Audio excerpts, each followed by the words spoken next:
denuncian unha situación que se ven alongando dende os últimos 10 anos, aínda que, como xa dixemos o día que fixemos a pregunta ao señor Vázquez Almuíña, esta situación ten empeorado a medida que se iba reducindo os profesionais dentro do complexo hospitalario universitario de Santiago de Compostela. Temos a trasladar en algunha ocasión que sucede cando hai menos persoal en atención primaria, como se van trasladando as urxencias as urxencias de especializada, que sucede cando hai menos persoal nas plantas de hospitalización, cando se dificulta o traslado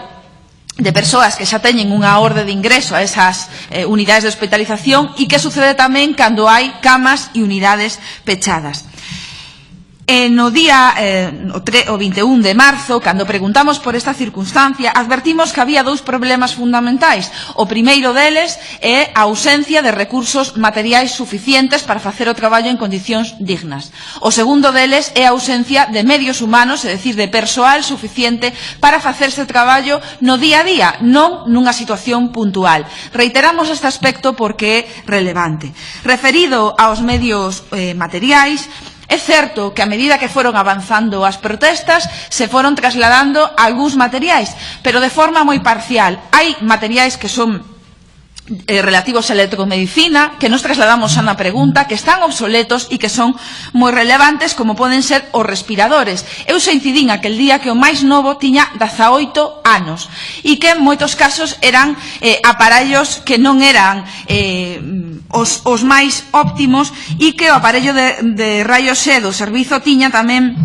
18 anos, aínda que é certo, e eu se trasladei que unha parte, creo que era o chasis, se tiña mudado algunha vez nestes 18 anos. Polo tanto, eu xa me preguntaba por aquel entón onde estaban esas melloras do sociotecnolóxico que tanto promulga o Partido Popular e como se pode ter un servizo de urxencias dun hospital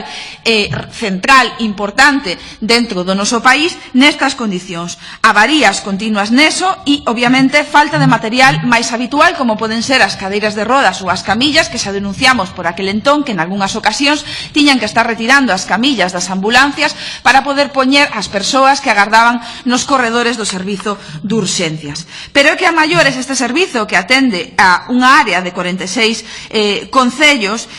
ten unha saturación habitual. O comentamos xa no seu momento, quero dicir, que non se circunscriba a un pico de gripes, de problemas respiratorios ou un pico de inverno, sino que é cada vez máis frecuente, o denuncian tanto os profesionais de enfermería, os profesionais de medicina, como o resto de profesionais do servizo, auxiliares, celadores e celadoras, que isto cada vez é máis habitual. E as persoas que traballan ali non poden máis. Onte, a pesar de que Fiscalía tiña denunciado que observa indicios de delito nunha morte, un falecemento dunha doente neses corredores das urxencias do complexo hospitalario universitario, o Conselleiro de Sanidade voltou facer a mesma intervención prácticamente con algún dato máis que fixo cando En Marea preguntou fai 2 semanas. Nos parece non só lamentable, sino nos parece perigoso. Porque é terrible que, dende a súa responsabilidade, non se saquen de recoñecer unha situación que obviamente é un perigo para a calidade asistencial e é unha situación continua de estrés para eses profesionais. Xa indicamos, e onde tamén se fixo, cantos profesionais menos hai de enfermaría, cantos profesionais menos hai de auxiliares de enfermería, cantos profesionais menos hai de celadores e celadoras, plantilla menos que foi recoñecida polo director de procesos asistenciais na xuntanza que mantivo coa plantilla no mes de novembro e cos representantes dos traballadores e das traballadoras. Non podemos entender como xuntanza tras xuntanza non se toma ningún tipo de medida e cando piden algún reforzo o único que lle poñen no caso de enfermería é unha supervisora. Incidimos neste aspecto porque non son necesarios reforzos puntuais, senón reforzos físicos de maneira continua, é dicir, novas postos de traballo en urxencias, porque a media que deu onte o Conselleiro de Sanidade non é real, e paso a trasladalo porque me pediron por favor os profesionais médicos do centro que o que dixo onte o Conselleiro de Sanidade non é a realidade. Non fixo referencia aos distintos niveis de atención, con referencia á propia cribaxe que se fai dos doentes. Certo que aqueles que están en verde ou en azul, é dicir, os que teñen que ser atendidos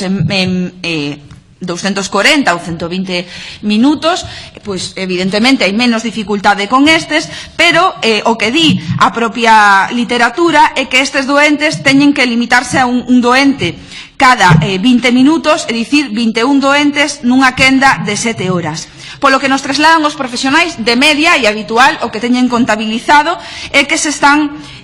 a dar 18-30 doentes de grado, o sea, de categoría verde ou azul, 4 ou 5 cada quenda, e polo tanto se están a incumplir nos menos graves, pero é que nos doentes de grado 2-3, é dicir, nos calificados por cores como laranxa ou amarelo, é dicir, que teñen os amarelos que ser atendidos en menos de 60 minutos e os laranxas en menos de 10 minutos, a literatura di que debería verse só 1,5 doentes cada hora, o que sale nunha quenda de 10 horas, a 10,5 doentes, 10 ou 11 doentes nunha quenda de 7 horas. A realidade do servizo de Santiago de Compostela de urxencias está de 13 a 17 doentes por quenda, é dicir, supera o que se recomenda para estes doentes. Pero, ademais desa circunstancia, estes datos, e xa se incidiu neste aspecto, non son o tempo que os doentes teñen que pasar nun corredor, son o tempo que teñen que estar marcado para ser atendidos polo médico ou médica de urxencias. Que sucede? Que despois de que son atendidas agardan nun corredor. E esa foi a situación das 3 persoas que faleceron e que foron denunciadas no seu momento. Eu adianto que evidentemente nós non sabemos que vai a suceder co trámite xudicial, pero xa é bastante problemático que a Fiscalía vexa indicios de delito e que,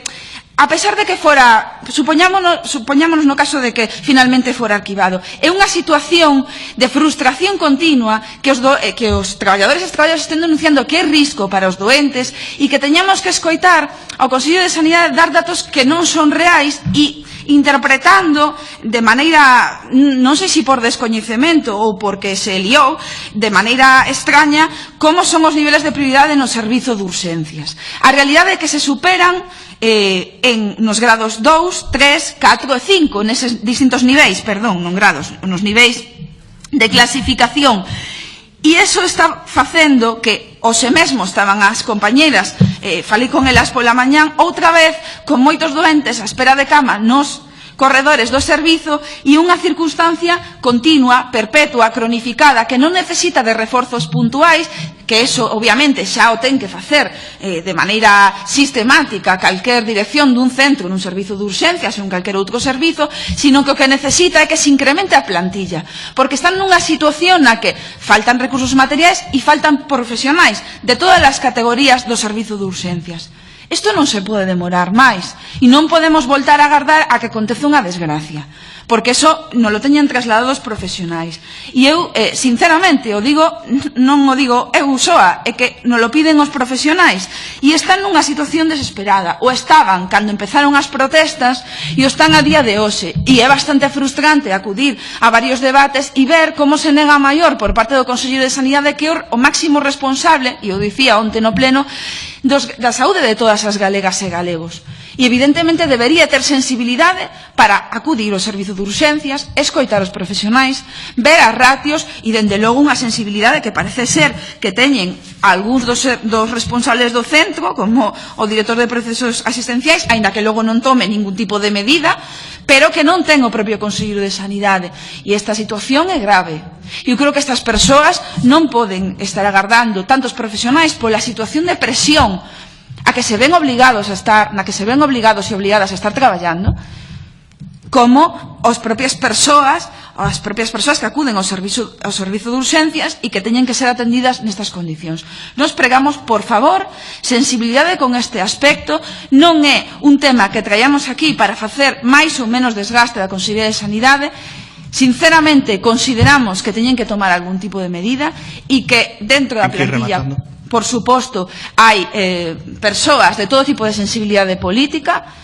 e, polo tanto, cando están reclamando ou demandando que se tomen medidas de carácter urxente porque teñen unha situación de verdade urxente. Mais nada por agora e moitas gracias. Gracias, señora Solla. A esta iniciativa se ten presentado unha enmenda do Grupo Parlamentario Popular. Para defendela ten a palabra o señor Núñez Centeno.